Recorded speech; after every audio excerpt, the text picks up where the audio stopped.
afternoon. Welcome to this presentation from MathWorks. I'm going to be talking about something very different, but something very valid today in our ecosystem.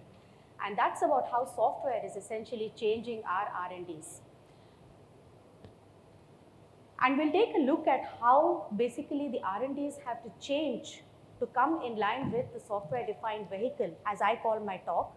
We'll look at a few themes, and we'll also look at how a simulation player like MathWorks can essentially help you to enable and make this transformation. So like I said earlier, the name of my talk is how essentially should we reinvent R&Ds for the software-defined vehicle. And I'll be talking about what a software-defined vehicle is very shortly. So before I get there, let's rewind to the automotive industry of what we were about 2 decades back, when all the software that we had was essentially to enhance the hardware of a vehicle. But looking at these 4 trends today, and I think my fellow speakers have spoken a lot about it, so not going into that, it is impossible to basically achieve these trends without having very complex software. And the paradigm of software essentially enhancing hardware is very rapidly changing to software leading vehicle development. So before we go any further with my presentation, let's come on a single page as to what is a software-defined vehicle. And this is a term that we are hearing very frequently today among the automotive R&Ds in the world today, and definitely in India as well. So there's a very simple but a very effective definition, and that is the brand distinctive features and the main value for the vehicle will essentially come from the software. So if we all agree now that software is essentially going to drive a lot of future development, especially to deliver on those mega trends that we heard from today morning from our esteemed speakers, the crystal gazing and so on, let's look at what does it mean as a change for engineers like you and I here.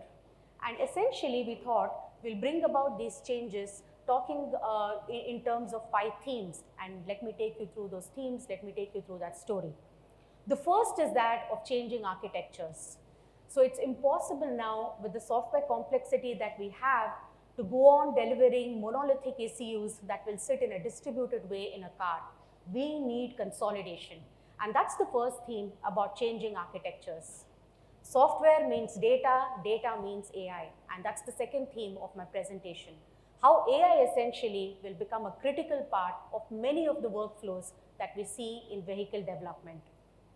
Well, we have promised ourselves a future of shared mobility. We have promised ourselves a future where vehicles can be constantly updated. And that's essentially the third theme, which is cloud-based workflows. We can no longer think in terms of a V-cycle, but we need to think in a DevOps mindset. And I'll touch briefly about that in the coming slides.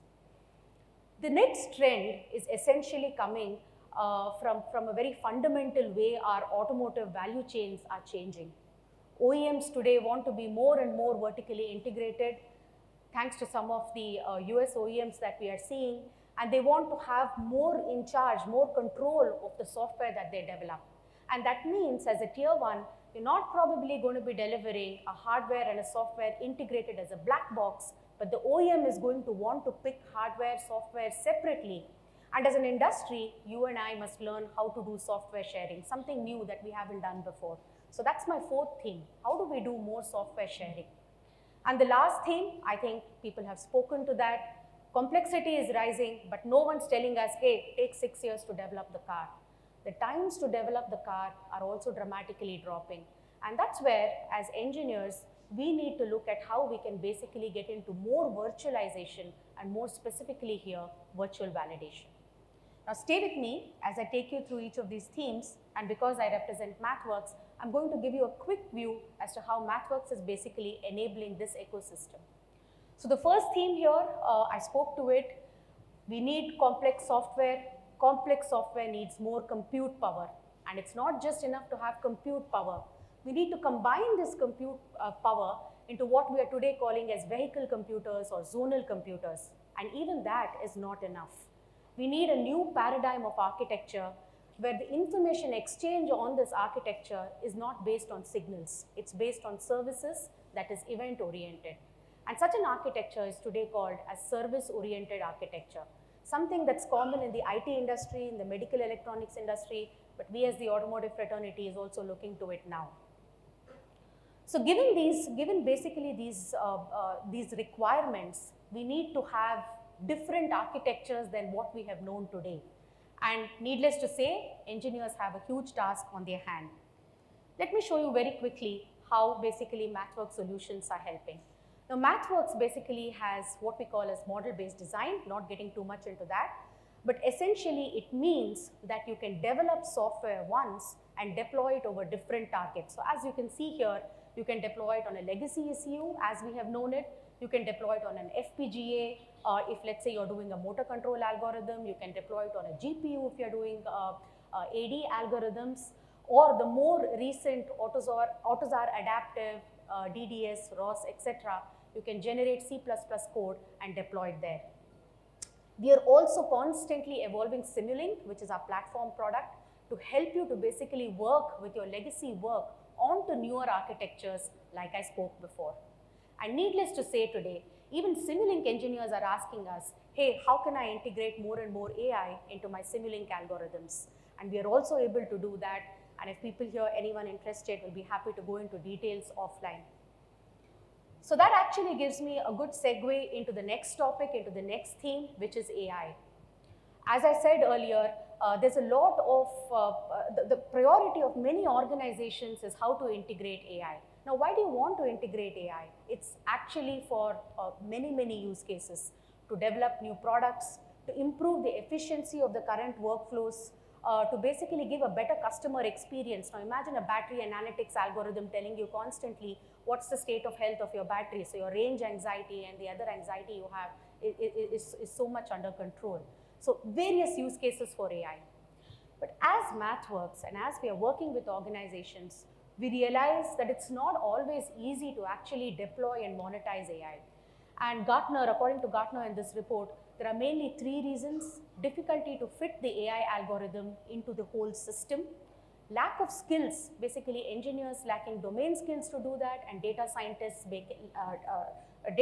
lacking domain experience, and domain engineers lacking the AI know-how. And the third reason, which I'm sure data engineers here will relate to, is the data itself. Sometimes there's too much data, sometimes there's too little data. So again, what are we doing as MathWorks? So we essentially don't just focus on the algorithm, we focus on the entire workflow.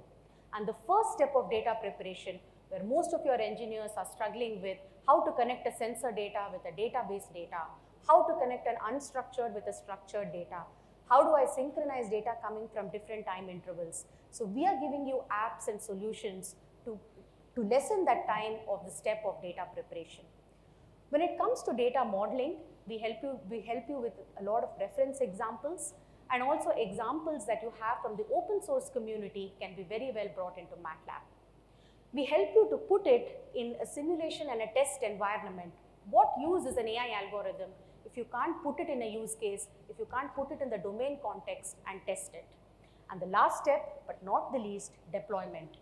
Today, where to deploy AI itself is a significant question. Do I deploy it on the embedded device? Do I deploy it on the edge? Do I deploy it on an enterprise? And these are questions that MathWorks engineers are working with the automotive industry to solve.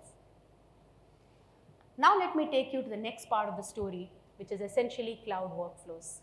As you can see from this graphic in McKinsey, 1.5 trillion is what McKinsey says will be the incremental revenues just from shared mobility. Our car is going to become a platform for the drivers and the passengers to experience various kind of media, to experience various kind of applications and so on. And if the space is rapidly changing, we essentially need our car to become a cell phone that you can constantly upgrade like a perpetually upgradable machine. And what fun that will be. Well, that's the business side of things. Now the engineers that we are talking to also want to move to the cloud, because cloud means more compute power, cloud means more memory, cloud means less constraints for them to design, develop and validate. And these are the reasons that MathWorks is working with the industry essentially to help you to put the tools on the cloud, to connect to data and simulate, to help you to realize workflows like CI, where part of the work is done on your desktop and the rest of the work is basically then taken to the cloud. And last but not the least, you have an app you want to deploy on the cloud, you have a digital twin you want to deploy, a predictive maintenance use case you want to deploy. We can work with you essentially to basically fulfill such use cases. And another important thing is that when we talk about cloud workflows as business leaders, we have to look at integrating two different work groups or types of engineers, the IT engineer and the development engineer. And MathWorks is precisely trying to do that, to basically bring the needs of these two groups together. Software sharing, spoke about it. What essentially is needed is more standards like AutoZAR. So as business leaders, we need to have a lot of AutoZAR engineers.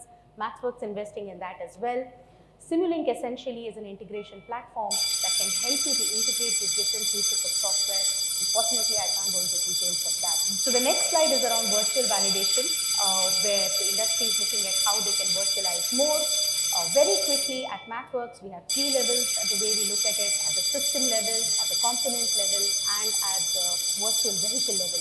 So just as you build your vehicles with a bill of materials, we can help you to build a virtual vehicle with a bill of models. Well, I spoke to the different aspects of a software-defined vehicle. I took you through what are some of the themes that you will see as you basically transform into a software organization. But if there's one message I want to leave this group with, it is probably this. Based on my experience, software centricity is a culture. And we as an industry have to learn how to move from a mechanical-centric mindset to a software-centric mindset. And I can tell you with the experience that we have at MathWorks that simulation can certainly be an enabler. So we look forward to being part of your journey as you transform from a mechanical-oriented to a software-oriented organization. The MathWorks team is here for both days. Happy to have more conversations. Thank you for this opportunity. Thank you so much for your wonderful, insightful session.